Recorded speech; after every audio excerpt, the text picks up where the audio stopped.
Good day, ladies and gentlemen. This is Heal In, Gift of Love, episode 43. Today, we begin with Vajra Sound of Peace, a reading, practicing the 7-chapter prayer of Guru Padmasambhava. Guru Padmasambhava is the name of the second Buddha, late 8th century AD. Centered his repository of his hidden treasures is in Bhutan, outside of Tibet, interestingly, prepared for the time now, according to their interpretation of their own prophecy about the return of the second Buddha, known as the return of the Lotus King. This book is by the Venerable Khenchen Palden Sharab Rinpoche and the Venerable Khenpo Swang Dongyal Rinpoche. There's the spelling on their names. We're going to begin reading on page 105, chapter 4. I'm going to show you the two lamas at the bottom. Their teacher is above, the dedication page. It's important to know who came before you. And I cannot emphasize enough the 4 principal aspects of what I would recommend. What Paul Hinton recommends: unconditional love in your heart for every single experience, even with the most evil and difficult and painful and irritating of people who give you a lesson in patience, the 7th virtue from the list of 12 virtues. And those evil people show you how far back you've come towards enlightenment and self-liberation. And by maintaining compassion and bodhicitta in the face of the most evil, you can pass the greatest of tests. Just as Obi-Wan Kenobi would not strike down Darth Vader and told Darth Vader, "If you strike me down, you will only make me more powerful." And Darth Vader went to strike him down, and Obi-Wan Kenobi achieved the rainbow body and dissolved into light, and then was able to communicate directly with Luke Skywalker. And Skywalker is translated in, it's a translation of the Tibetan word Dakini, which means skywalker or sky dancer, the assistants to the Buddhas, the tantric consorts often. Dakinis. We're going to put on some better music for this kind of reading. Stephen Halpern, Ancient Echoes. I can't recommend that enough. It will settle you down if you have problems. And everybody has the problem of not being able to relax. Now, you could kick back with a bourbon. You could kick back with the joint. You could develop a wonderful addiction to a painkiller that will kill you. Why don't you try just settling in to beautiful music? Have your coffee, read your news, don't take it so seriously. There are many versions of Stephen Halpern's 1979, roughly speaking, work with Georgia Kelly, but I like to play Craig Dunkelberger's 15 video version right there, and it puts me right back in. And today we're going to start with Luxor Remastered, which is right there. And I haven't shaved so well and all that. Who cares? We're going to jump right in. Yeah, we're jumping in. Page 105. Oh, good. There's a picture here for the heading of the chapter. Just take a look. Look at him. Look at him flying through the air on the rainbow. Okay. That's Gelong Namkai Ningpo. Chapter 4, page 105, from Vajra, Sound of Peace. Practicing the 7-chapter prayer of Guru Padmasambhava. Once again, we re-strengthen our bodhicitta, compassionate wisdom, our fiercely compassionate wisdom, bodhicitta, commitment, thinking of all beings, pervasive as space. So many of them are struggling with their emotions. Think in order to help them, in order to lead them to enlightenment. I will practice the Buddha's teaching, particularly, specifically, the Vajra Yana. The Vajra is the adamantine, diamond-like, indestructible truth, beauty, and goodness of the primordial purity that spontaneously manifests, spontaneously presences. The spontaneous presence and the primordial purity that spontaneously presences is what is to be focused upon in the correct view and perceived as real, but manifesting unreal and real at the same time. It's real in the sense that the idea of the number 0 is real as an intangible, invisible, inscrutable principle that has no beginning and no end. One human being may have proposed, there may have been a mathematician that we may identify that proposed 0 as a concept.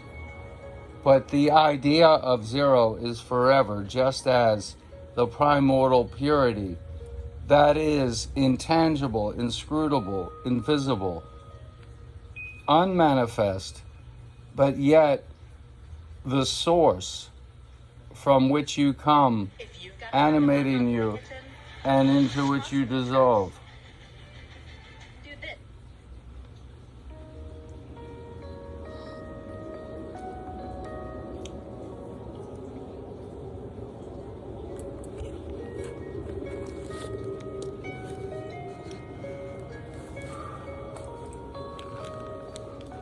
In particular, I will practice the direct instructions of Guru Padmasambhava, which are the essence of all the Buddha's teachings. Keep this in your heart and mind as we explore the teachings. We should also reflect on our current circumstances. This moment, this situation we find ourselves in is very rare. Each one of us is a beautiful, intelligent human being.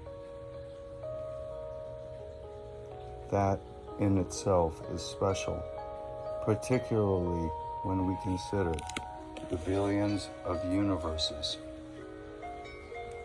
the worlds, the multiplicity, the many kinds of life. Think of the complications of coordinating the chemistry of your body with the electricity and the electromagnetism in the body. Think of the symphony at work in your brain. Think about how I got this glass and this water to me in Key West. How do I wash with dishwashing soap? How do I clean my hair? How do I take a shower? I'm at the end of the rope of the islands. There's no fresh water here sufficient. It rains very rarely here. It's a special condition on the island. How do they bring the water down? It's a modern miracle. So you think and you consider the gratitude, the very nature of life is a gift, hence gift of love. That in itself is special, particularly when we consider the billions and billions of life forms there are in the universe. At the same time, there are many billions of beautiful, intelligent human beings in the world, but how many of them are using their minds in a positive way? How many are genuinely concerned about others, cultivating bodhicitta?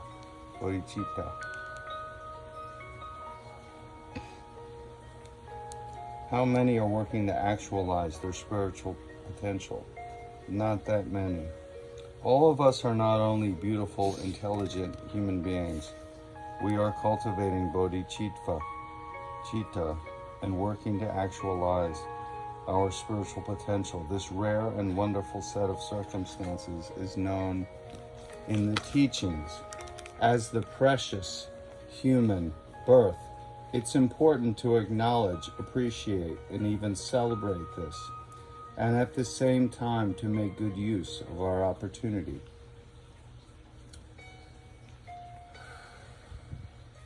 Wow, boy, have I not made good use of all my opportunities. Woo, wee, woo, wee, woo. But I have been generous, recklessly generous.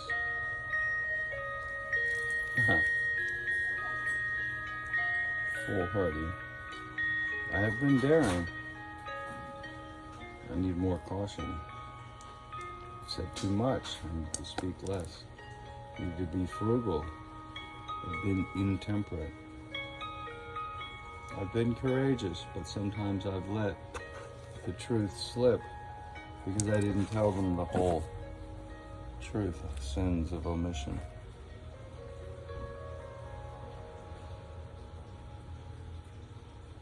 It's important to acknowledge, appreciate, and celebrate this precious human birth, and at the same time to make good use of our opportunity. With great joy and determination, we should strive to grow spiritually in order to benefit ourselves and others. It's very important to act now. This time and opportunity we now enjoy will not last. Situations and circumstances are always changing like flashes of light. You know that. Therefore, while all these riches are in our hands, we must use them wisely. If we do so, we will never be deceived. It's infallible. Good causes and conditions always bring good results. Keep cultivating beautiful thoughts. We're almost finished with the introduction to this chapter. Keep cultivating beautiful thoughts. Do good practice. Benefit others. Cherish and glorify all this. The samsaric world of cyclic existence, samsara, S-A-M-S-A-R-A, samsaric world is full of difficulty. This isn't mythology or gossip. We ourselves have experienced many of these difficulties. But even though there is so much difficulty, there is also so much good. There are many powerful things we can do on our meditation practice to improve our own lives and the lives of others. This is a true foundation that we can count on and from which we can build. We have the circumstances, the resources, and the time. It's very important that we reflect on these things. Thus far, we have gone over the first 3 chapters of Le Dunma, L-E-U, capital D-U-N-M-A. Those are the prior 3 chapters that we've not yet read, or we may not read at all. Today we explore the 4th chapter, which is the prayer requested by Gelong Namkhai Ningpo. So we'll begin the prayer with the 43.2. Here he is. May you find within yourself that which you can never forget. from which you can never be separate. The love and light, that's all you are. When you forget who you are, you become ignorant, like an animal, selfish and angry, like a hungry ghost or a hell being, attached, like a cringing beggar to success, attached, putting power, sex, and money ahead of God, or doing good for its own sake, ahead of the Dharma, serving others, for the self-liberation of all sentient beings. And you become attached, and you become proud of what you have, which will be taken away, because these are all temporary, insubstantial attributes, and you become envious of others who have those attributes that you clung to or that you desired, and you become lost, because you need to let it all go and dissolve it all, and know that you will be dissolved and relinquish your attachment to this world and dwell therein. The mantra for releasing and purifying is as follows: Akarame tuti so napo shishi mama so ha. Akar is the white K-A-R, Akar, white The white looks like that. Look it up on the internet, the Tibetan white sign. Ame, wisdom mind. I like to add R-I. Ameri, like America, the goddess. Akar, Ameri. Tuti so is an invocation to purify ignorance, forgetting that you are love and light. Selfishness, which arises from that ignorance, and anger, which arises from not getting what you want. Tuti so, tu is purify ignorance, so is purify hatred. Tu purify selfishness. Tu purify ignorance. Ti purify selfishness. So purify hatred. Na po, the negative poop. Negative poop, the negative karma, the dirt, the attachment and the pride and envy, the other poisons. Attachment and pride and envy. Remember, all the attributes will be taken away. They'll dissolve. You're dissolved into light. All you're left with are your motivations. What motivations will you take with you when you're evaluated as to whether or not you go to the heavenly realm of pure peace of mind? Can you recognize that if you're in samsara, in the 9th circle of hell, for instance, that if you would simply serve the beings around you, you would be released instantly? Okay, the mantra goes as follows. Akarame tuti so. You do it 3 times for the past, counterclockwise for the past. Tuti so napo shi, you wipe it off. Shi, purify. Mama, replace with the mind of wisdom, compassionate wisdom of the Lama. Place soha, so be it. Again, we'll do it backwards for the past this time. Akarame tuti so napo shi, wipe it off, purify. So it's Akar Ameri, body, speech, and mind. Body, speech. So it's mind, speech, body. Akar Ameri, the goddess. Purify my ignorance. Tuti so. Purify my ignorance. T2, purify my selfishness. T, purify my anger and hatred and those that are around me that are ignorant, selfishness and angry. Purify them as well.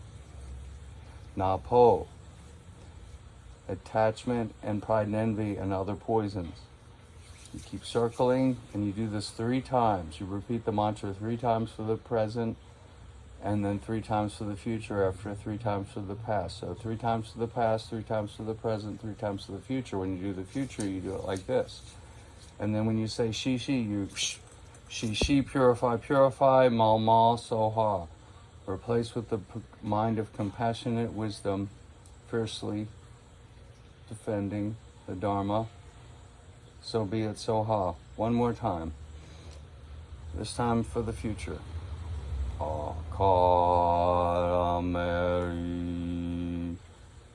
tuti so napo shishi mama soha.